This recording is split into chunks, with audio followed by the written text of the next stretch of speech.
എല്ലാവർക്കും എൻ്റെ ഇന്നത്തെ വീഡിയോയിലേക്ക് സ്വാഗതം. അപ്പോൾ ഇന്നൊരു സാറ്റർഡേ ഇൻ മൈ ലൈഫാണ്. അപ്പം ഒരു full day in my life ഒന്നുമില്ല, കുറച്ച് കാര്യങ്ങളും പിന്നെ മെയിനായിട്ടും ഞങ്ങൾ ഫിനിക്സ് മോൾ ഓഫ് ഏഷ്യ ഇല്ല, ഞങ്ങളുടെ അടുത്താണത്. അവിടെ ക്രിസ്മസ് കാണാൻ പോയിരുന്നു, അടിപൊളിയായിരുന്നു. അപ്പം അതിൻ്റെ കുറച്ച് കാര്യങ്ങളാണ് കൂടുതലും. അപ്പം രാവിലത്തെയും ഉച്ചക്കത്തെയും ചെറിയ കാര്യങ്ങളൊക്കെ ഞാൻ കാണിക്കുന്നുണ്ട്. അപ്പോൾ രാവിലെ പുട്ടും പയറുകറിയാണ് ഉണ്ടാക്കിയത്. അപ്പോൾ ഒത്തിരി നാളായി പുട്ടും പയറുകറിയും കഴിച്ചിട്ട്.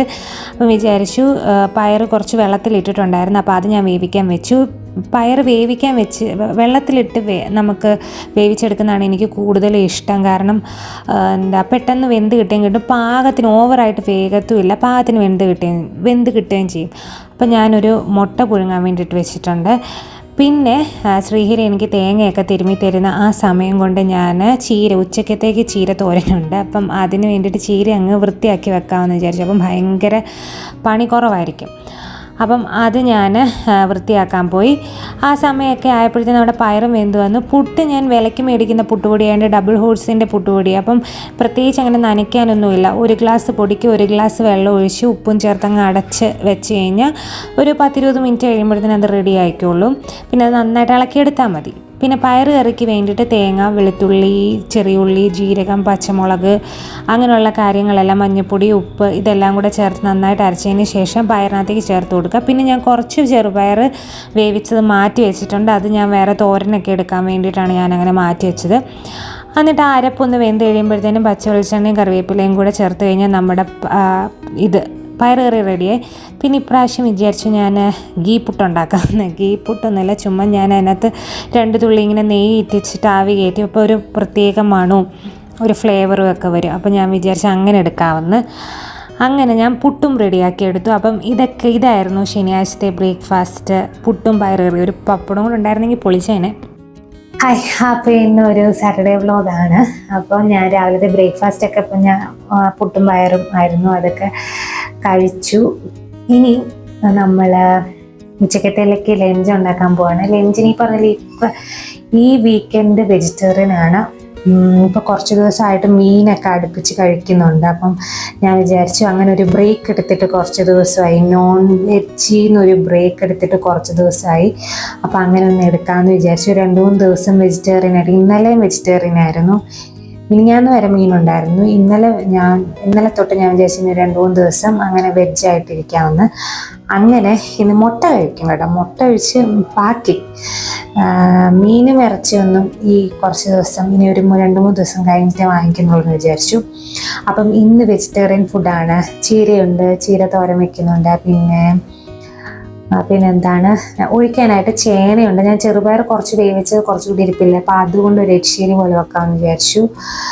പിന്നെ അത്രേ ഉള്ളൂ. പിന്നെ എന്തെങ്കിലും കുറച്ച് വച്ചിങ്ങപ്പയർ ഒരു ശക്കല ഇരിപ്പുണ്ട്, ഇത്തിരി ഉള്ളത്. അത് മെഴുക്കുവരട്ടിയും കൂടെ ആക്കാൻ പറ്റുമെങ്കിൽ ആക്കും, അല്ലെങ്കിൽ ഇതുകൊണ്ടങ്ങ് അവസാനിപ്പിക്കും. അങ്ങനെ ഒരു വെജിറ്റേറിയൻ ലഞ്ചാണ്. പിന്നെ വൈകുന്നേരം ഞങ്ങൾ എവിടെയെങ്കിലുമൊക്കെ പോവാൻ പ്ലാൻ ചെയ്തിട്ടുണ്ട്. അപ്പം നമുക്കിനിയും പതുക്കെ ഉച്ചക്കത്തെ ലഞ്ചൊക്കെ ഉണ്ടാക്കാം. വെജിറ്റേറിയൻ ആയതുകൊണ്ട് വലിയൊരു സ്പെഷ്യൽ എന്ന് പറയാനൊന്നും ഇല്ല, എന്നാലും കാണിക്കാമെന്ന് വിചാരിച്ചു. ചേനയും പയറും കൂടെ ഉള്ള കറി കാണിക്കാം. ചീരത്തോരനൊക്കെ സ്ഥിരം എൻ്റെ വീഡിയോയ്ക്ക് അതെല്ലാം ചീരയായിരിക്കും, ചീര കൊണ്ടുള്ള സംഭവങ്ങളായിരിക്കും. ഇവിടെ വലിയ കുഴപ്പമില്ലാതെ ഡെയിലി കിട്ടുന്നതുകൊണ്ടും കൂടാണ് ഞങ്ങളത്. ചീര ശരീരത്തിന് നല്ലതാണ്, കോൺസ്റ്റിപ്പേഷൻ സംഭവത്തിനൊക്കെ ഭയങ്കര നല്ലതാണ് ചീര കഴിക്കുന്നത്. പിന്നെ മുടിക്ക് നല്ലതാണ് ചീര കഴിക്കുന്നത്, തലമുടി പൊഴിച്ചിനൊക്കെ ചീര കഴിക്കുന്നത് നല്ല. പിന്നെ ഇവിടെ എല്ലാ ദിവസവും കിട്ടും നമ്മൾ ചീര, നല്ലപോലെ പലതരം ചീരകൾ കിട്ടും. അപ്പം അതുകൊണ്ട് ഞാനത് ഇങ്ങനെ ഇപ്പോൾ ഒരു സ്ഥിരം ഞങ്ങളുടെ ഒരു ഫുഡിൽ ഏതെങ്കിലും ഒരു നേരം ഞാനത് ഇൻക്ലൂഡ് ചെയ്യാൻ ശ്രമിക്കും. കുറച്ചേ വാങ്ങിക്കത്തുള്ളൂ, 200 ഗ്രാം അങ്ങനെയാണ് ഞാൻ വാങ്ങിക്കുന്നത്. ആ ഒരു തോരൻ വെച്ച് കഴിയുമ്പോഴത്തേനും 2 പേർക്കും കൊണ്ട് എടുത്ത് കഴിയുമ്പോഴത്തേനും അതങ്ങ് തീരും. എല്ലാ ദിവസവും വാങ്ങണം, എല്ലാ ദിവസവും. ഒന്നുമില്ലെങ്കിൽ എനിക്ക് എൻ്റെ പാലൊക്കെ തരുന്ന അവർ ചീര പലതരത്തിലുള്ള ചീര അവർക്കുണ്ട്. അപ്പോൾ അതിലേതെങ്കിലും ഒന്ന് ഞാൻ തലേദിവസം ഓർഡർ ചെയ്യും അവിടെ ഉണ്ടെങ്കിൽ. അല്ലെങ്കിൽ ഏതെങ്കിലും പുറത്തോട്ട് ഇറങ്ങിക്കഴിഞ്ഞ് കഴിഞ്ഞാൽ നമ്മൾ നടക്കാനൊക്കെ പോകുമ്പോൾ വഴിയിൽ ഇഷ്ടം പോലെ വെക്കും. ഈ ഇങ്ങോട്ട് ഇറങ്ങിയ അങ്ങോട്ട് ഏറ്റവും കൂടുതൽ പച്ചക്കറിയേക്കാളിലും കൂടുതൽ ചീരയാണ് ഇവിടെ. പലതരത്തിലുള്ള ഇലകളാണ് ഇവിടെ എനിക്ക് എപ്പോഴും കാണുന്നത്. നമുക്ക് എങ്ങോട്ട് തിരിഞ്ഞാലും നമുക്ക് ഇലകൾ വാങ്ങിക്കാം. അപ്പോൾ അല്ലെങ്കിൽ അങ്ങനെയൊക്കെ വാങ്ങിക്കും. അങ്ങനെ എനിക്ക് ചീര കിട്ടുന്നത് കൊണ്ട് ഞാൻ ഡെയിലി അത് ഇപ്പോൾ ഉപയോഗിക്കുന്നുണ്ട്. ഇടയ്ക്ക് ഞാനൊരു ബ്രേക്ക് എടുക്കും. ഈ പറഞ്ഞ പോലെ ഇടയ്ക്കൊരു ബ്രേക്ക് വരും ചീര കഴിക്കുന്നതിൽ.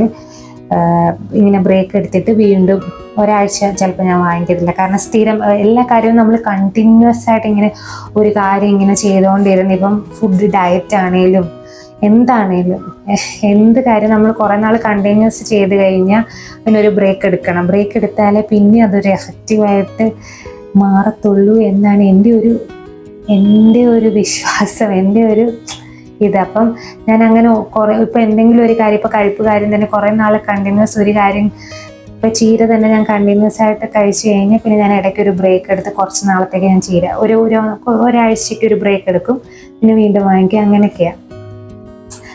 ഇതുപോലെ ഞങ്ങൾ നോൺ വെജ് ഇപ്പോൾ കുറച്ച് ദിവസമായിട്ട്, പ്രത്യേകിച്ച് മീൻ, ചിക്കൻ വളരെ കുറച്ച്. ചിക്കൻ കഴിഞ്ഞ ആഴ്ച മേടിച്ചു, ചിക്കനും കഴിഞ്ഞ ആഴ്ചയും കഴിഞ്ഞതിന് മുന്നത്തെ ആഴ്ചയൊക്കെ വാങ്ങിച്ചു. അപ്പം ഞാൻ വിചാരിച്ചു മീൻ കണ്ടിന്യൂസ് ആയിട്ട് കുറച്ച് നാളായിട്ട് അടുപ്പിച്ച് വാങ്ങിക്കുന്നുണ്ട്, ഇടയ്ക്ക് ഒരു ദിവസം പോലും അതിനൊരു ബ്രേക്ക് വരുന്നില്ല. അപ്പോൾ ഇത്തവണ വിചാരിച്ചു അങ്ങനെ ഒരു 2-3 ദിവസത്തേക്ക് നോൺ വെജിൽ നിന്നൊരു മോചനം, കുറച്ച് ദിവസം പച്ചക്കറിയൊക്കെ കഴിക്കാമെന്ന്. അപ്പം നമുക്ക് പറഞ്ഞ് വലിച്ചു നീട്ടാത്ത ഉച്ചക്കത്തെ പരിപാടികളിലൊക്കെ കിടക്കാം. അപ്പോൾ ചേനയും ചെറുപയറും കൂടെയുള്ള എരിശ്ശേരിക്ക് ഞാൻ ചേന റെഡിയാക്കി എടുക്കുകയാണ്. ഇപ്പം ഞാൻ ചേന മിക്കവാറും ഇങ്ങനെ ഗ്ലൗസൊക്കെ ഇട്ട് അല്ലെങ്കിൽ വെളിച്ചെണ്ണ പുരട്ടിയൊക്കെയാണ് എടുക്കുന്നത്. കാരണം ഒരു പ്രാവശ്യം എനിക്ക് പണി കിട്ടിയിട്ടുണ്ട്, നല്ലപോലെ കൈ ചൊറിഞ്ഞിട്ടുണ്ട്. അതിനുശേഷം എനിക്ക് ഇച്ചിരി പേടിയാണ്. അപ്പം അങ്ങനെ ഒരു ഗ്ലൗസ് ഉണ്ടെങ്കിൽ സത്യം പറഞ്ഞാൽ എളുപ്പമാണ്. ചേനയൊക്കെ റെഡിയാക്കി ഉപ്പും മഞ്ഞൾപ്പൊടിയും മുളക് പൊടിയും കൂടെ ചേർത്തങ്ങ് വേവിക്കാൻ വെക്കുക. ബാക്കി ചേന ഞാൻ അതുപോലെ തന്നെ ഒരു റാപ്പ് ചെയ്തങ്ങ് വെച്ചു.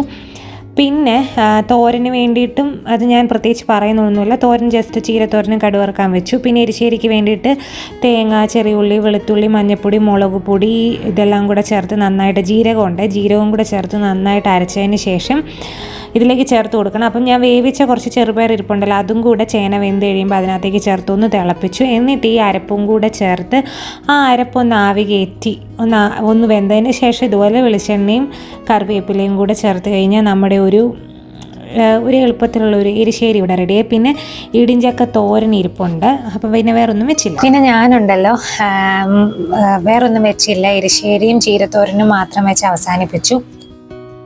കാരണം ഇന്നലത്തെ ഇടിഞ്ചക്ക തോരനിരിപ്പുണ്ട്.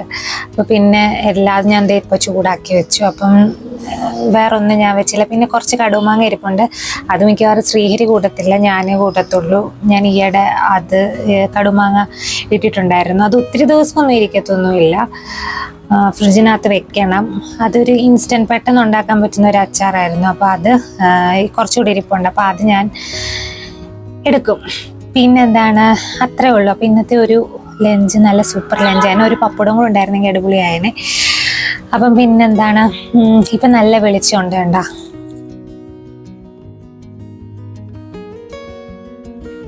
കഴിഞ്ഞ ഞായറാഴ്ചയൊക്കെ ഭയങ്കര മഴയും തണുപ്പും ഒരുമാതിരി വല്ലാത്ത കാലാവസ്ഥയായിരുന്നു.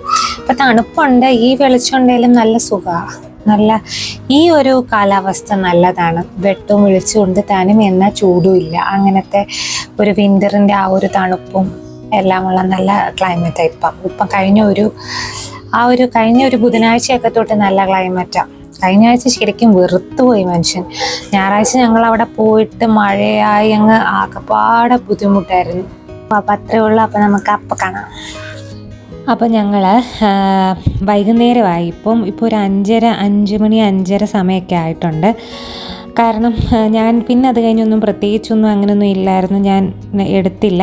ഞങ്ങൾ ആദ്യം ബാലഭവനിൽ പോകാനാണ് വിചാരിച്ചിരുന്നത്. പിന്നെ ഞങ്ങൾ വൈകുന്നേരം ഉച്ച കഴിഞ്ഞപ്പോഴത്തേനും ഞങ്ങളുടെ കുറച്ച് നേരം ഞങ്ങൾ ഉറങ്ങിപ്പോയി. അതുകൊണ്ട് വൈകുന്നേരം ആയപ്പോൾ പെട്ടെന്ന് ഇങ്ങനെ ഫിനിക്സ് മോൾ ഓഫ് ഏഷ്യയിൽ ഇതുപോലെ ക്രിസ്മസിൻ്റെ എല്ലാം സെറ്റായിന്ന് ഞങ്ങളിങ്ങനെ അറിഞ്ഞു. അപ്പോൾ അവിടെ പോകാമെന്നങ്ങ് പ്ലാൻ ചെയ്തു. ഇതാണ് ഞങ്ങൾക്ക് വെള്ളം അടിക്കാൻ വന്നിരിക്കുന്ന വണ്ടിയാണ്. അപ്പോൾ പിന്നെ അപ്പം ഫിനിക്സ് മോൾ ഓഫ് ഏഷ്യ ഇവിടെ അടുത്താണ്. അപ്പോൾ ഞങ്ങളുടെ വണ്ടിയെ തന്നെയാണ് പോയത്. അവിടെ എന്താ പറയുന്നത്, ഞങ്ങൾ ഒരു 2-3 വീഡിയോ, ഒരു ദീപാവലിയുടെ സംഭവം, ഒരു ലൈറ്റ് ഇന്ത്യ ഫെസ്റ്റിവലോ അങ്ങനെ എന്തോ ഒരു സംഭവം ഞാൻ വീഡിയോ ഇട്ടിട്ടുണ്ടായിരുന്നു അവിടെ. അപ്പോൾ തന്നെ അവിടെ ക്രിസ്മസിൻ്റെ ഈ ഒരു സംഭവത്തിൻ്റെയൊക്കെ പണി നടക്കുന്നുണ്ടായിരുന്നു. പിന്നെ ഞങ്ങൾ റീൽസും കാര്യങ്ങളൊക്കെ കണ്ടപ്പോൾ ഇവിടെ എല്ലാം സെറ്റായി, നല്ല ഭംഗിയാണ്, അങ്ങനെ ഇങ്ങനെ എന്നൊക്കെ കുറേ റീലുകളൊക്കെ കണ്ട് വന്നതാണ്. അപ്പോൾ ഞങ്ങൾ വണ്ടിയൊക്കെ പാർക്ക് ചെയ്ത് അകത്ത് കയറി നേരെ അങ്ങോട്ട് നടക്കുകയാണ്.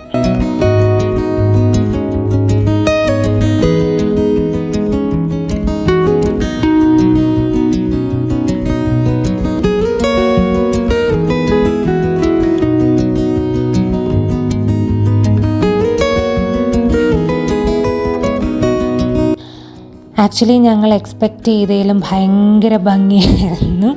ഞങ്ങൾ മറ്റേ ലൈറ്റ് ഇന്ത്യ ഫെസ്റ്റിവലിന് വന്നപ്പം ഭംഗിയായിരുന്നു, എന്നാലും അത്രയ്ക്കൊരു ഇത് തോന്നിയില്ല. പക്ഷേ ഇത് അവർ ഭയങ്കര നന്നായിട്ട് ചെയ്തിട്ടുണ്ട്.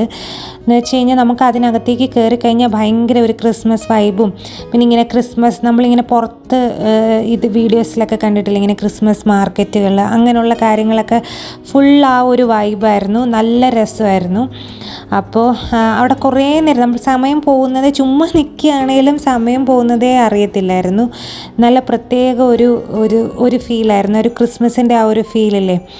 അങ്ങോട്ട് കയറി ചെല്ലുമ്പം തന്നെ നമ്മുടെ സ്നോമോൻ ഇല്ലേ, മറ്റേ ഒരു സ്നോ സംഭവം ഇല്ലേ, എന്താ സ്നോ വെച്ച് നമ്മളിങ്ങനെ ഉണ്ടാക്കുന്ന അതിനെന്താ പറയുന്നത്, സ്നോമാൻ എന്നാണോ എനിക്കറിയത്തില്ല.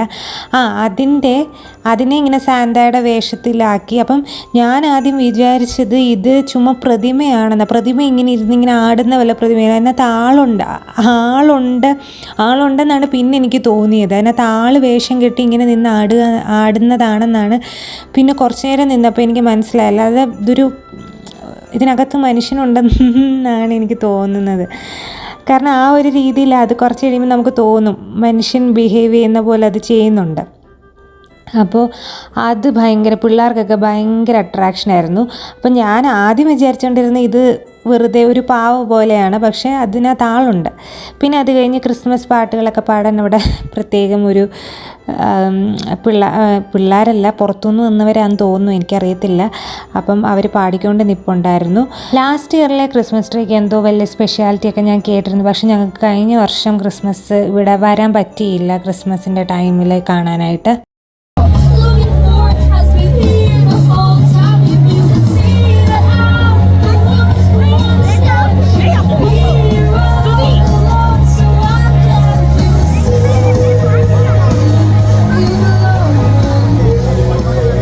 പിന്നെ അത് കഴിഞ്ഞിട്ട് ഇവിടം തൊട്ട് അങ്ങോട്ട് ക്രിസ്മസ് മാർക്കറ്റുകൾ അങ്ങനെയുള്ള സംഭവങ്ങളൊക്കെ അങ്ങോട്ട് തുടങ്ങുകയാണ്.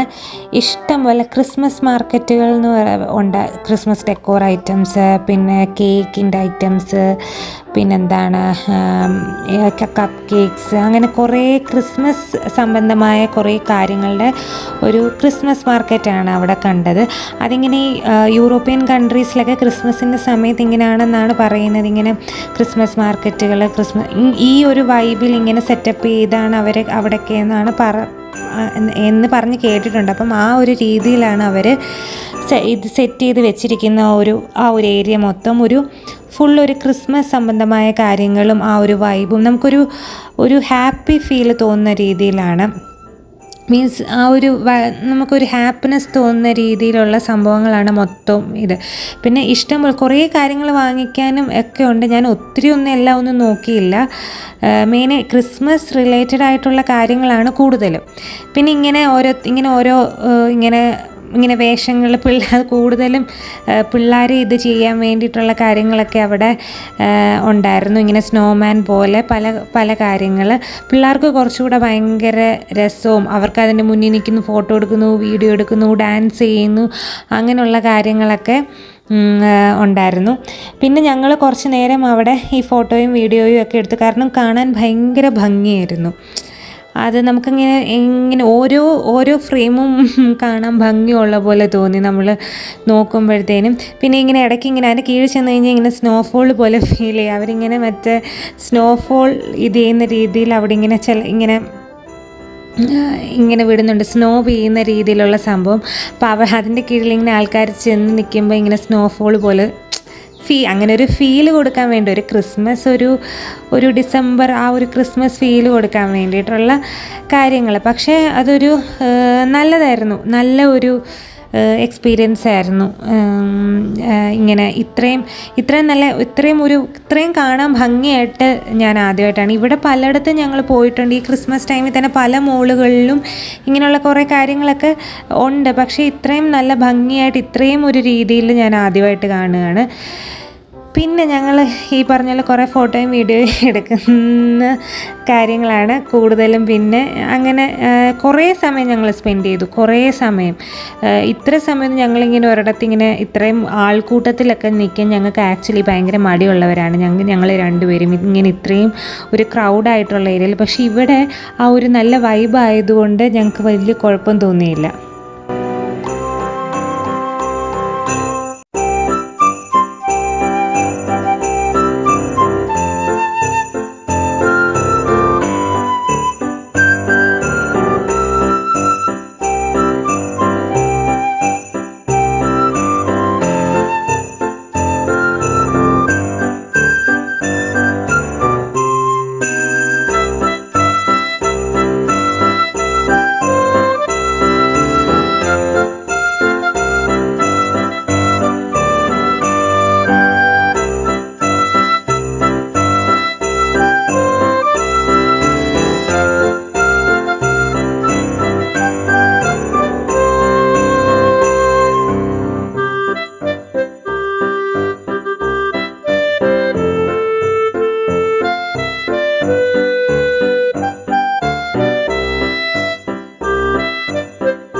അപ്പോൾ ഞാൻ വീഡിയോ ഇവിടെ വെച്ച് അവസാനിപ്പിക്കുകയാണ്. വീഡിയോ ഇഷ്ടപ്പെട്ടെങ്കിൽ വീഡിയോ ഒന്ന് ലൈക്ക് ചെയ്യുക, ഷെയർ ചെയ്യുക, ചാനൽ ഒന്ന് സബ്സ്ക്രൈബ് ചെയ്യുക.